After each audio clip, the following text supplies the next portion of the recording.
Bonjour, j'espère que vous allez bien chez vous. Moi, je me porte à merveille. Ça va très bien. Alors, en cet après-midi, j'aimerais bien échanger avec vous sur un sujet qui est délicat. Un sujet dans lequel où tout le monde est concerné. On se retrouve tous. Alors, ce sujet, c'est simplement les qualités. Moi, j'appelle ça qualité, hein, les qualités d'un paresseux. Qualité de quelqu'un qui veut pas aller de l'avant, qualité d'une personne pauvre et qui veut demeurer pauvre. Alors vous allez peut-être vous poser la question de savoir, mais tiens, pauvre qualité, pourquoi pauvre qualité? Simplement parce que ceux qui ont ce comportement négatif, pour eux, ils pensent que ce comportement négatif, ce sont des qualités. Et pourtant, c'est ce qui nous enfonce au-delà de tout. Donc, je vais parler en fait des étapes d'un pauvre et de demeurer. Sur ce, je vais commencer par la première étape que nous semblons parfois ignorer. Nous, on se dit qu'on est fatigué, il faut beaucoup de repos et surtout qu'on nous a, depuis le bas âge, on nous a instruit, on a mis dans nos têtes que le corps humain a besoin de 8 heures de sommeil. Et du coup, comme c'est 8 heures, le paresseux, lui, il profite. Au lieu de 8 heures, chez lui, c'est au-delà de 8 heures. Et bien même qu'il se lève le matin, au-delà de 8 heures, son problème, il n'est pas pressé. Pour lui, il se dit que j'ai suffisamment du temps en longueur de journée. Et comme il a suffisamment du temps en longueur de journée, lui, qu'est-ce qu'il fait? Il zappe la télé. Donc, pour lui, il trouve que c'est normal. Il est là à zapper dans son zapping et de temps en temps, il est là, Facebook comme d'habitude, il est là, il se récrée dans son Facebook, rien à faire. Et quand il n'y a pas de télé, quand il n'y a pas de Facebook, qu'est-ce qu'il fait? C'est le quartier, il devient le maire. Le quartier, il devient le maire de la ville. Donc en commençant par le quartier, il est là debout. Souvent c'est pour faire du crossline. Tout ce qu'il sait lui, c'est gérer la vie de un tel. Regardez là-bas, qu'est-ce qui se passe? Crossline en plein.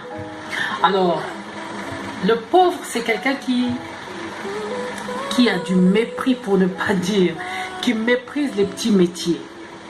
Alors pour lui, il se dit que moi, on doit me regarder, je dois frapper fort. Mais tu vas frapper fort comment? Quand tu lui parles d'une petite opportunité où on te dit, vaut mieux commencer comme ceci et finir comme cela, chez lui, non. Il veut enjamber le tout pour se retrouver, je ne sais pas son. Mais tout ça, ça fait partie des échappatoires. Alors, je parlerai d'un troisième point, le point côté financier. Alors, quand il a un peu, il se dit non, je ne peux pas investir avec le peu que j'ai. Je ne peux pas investir avec ce peu. L'idéal serait que je puisse avoir beaucoup d'argent et je commence à me lancer dans une activité donnée. Ça, c'est l'état psychique du pauvre. En tout cas, le pauvre évolue comme ça. Le pauvre raisonne comme ça. Le pauvre, pour réussir dans la vie, il doit avoir beaucoup. Avec peu, il ne peut pas oser. Avec peu, il ne peut pas placer le pied. Alors, c'est quelqu'un, tant bien même plutôt, excusez-moi, quand tu lui dis que ce que tu fais, ce n'est pas correct, essaie de te lever tôt, essaie de pouvoir embrasser la vie comme elle se présente à toi. Alors, lui, il se dit que tout ce qu'il fait est bon. Il se dit qu'il n'est pas paresseux. Alors, souvent, c'est quelqu'un qui remet le tort chez l'autre. Lui, il a toujours raison. Alors, si ce n'est pas chez lui, il remet carrément le tort chez les parents, sur ses parents. Non, mais moi, si je suis comme ceci ou si je suis comme cela, la faute aux parents, la faute aux cousins, la faute aux sœurs.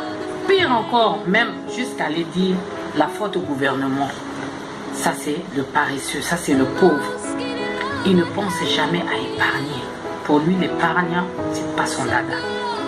Pour lui, il vit du jour au jour. Il ne connaît pas planifier les dépenses.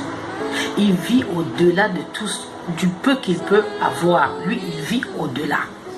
Le pauvre, c'est quelqu'un qui aime le luxe. C'est quelqu'un qui passe son temps dans les grands hôtels. Pourtant, il n'a rien dans la poche, mais il est là, juste sous forme de figure On l'a vu passer là, lui il est content, il se dit que je ne suis pas n'importe qui. Alors le pauvre, c'est quelqu'un qui est toujours au centre des ragots, surtout dans les milieux publics. Ça c'est le pauvre. Le pauvre, c'est quelqu'un qui à un moment donné, lui, sa vie, c'est la mode. Tout ce qui sort, tout ce qui est à la mode là, lui il est dedans.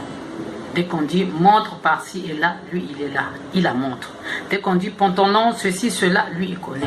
Toute la mode, il a dans la tête.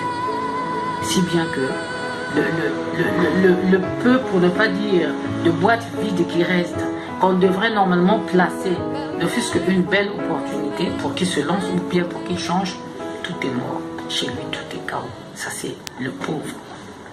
Le pauvre ne vit que crédit. Surtout quand il a une petite opportunité, tout ce qu'il fait, lui, c'est crédit, crédit, crédit. Le pauvre. Alors, le pauvre, c'est quelqu'un qui n'aime pas travailler. Il n'aime pas travailler. Il n'est pas pressé. Il ne veut pas travailler. Même quand il a des enfants, il ne veut pas voir ses enfants là travailler. Alors sur ce, je vais conclure en disant ceci, que en respectant, si tu respectes les différentes étapes de la pauvreté que je viens de citer, tu seras en harmonie avec le Dieu de la pauvreté. Et si tu es en harmonie avec ce Dieu de la pauvreté, en tout cas, t'inquiète. Tu iras paisiblement t'asseoir le jour du jugement dernier auprès de ce Dieu-là, le Dieu de la pauvreté. C'était une réflexion partagée, bonne réflexion. Et j'espère que pour ceux qui se sont retrouvés, c'est pas le moment de pleurer. Non, il ne faut pas pleurer. Ne pleurons pas, mais au contraire, levons-nous et osons pour aller de l'avant. Allez, je vous embrasse. Merci. Ciao. À bientôt.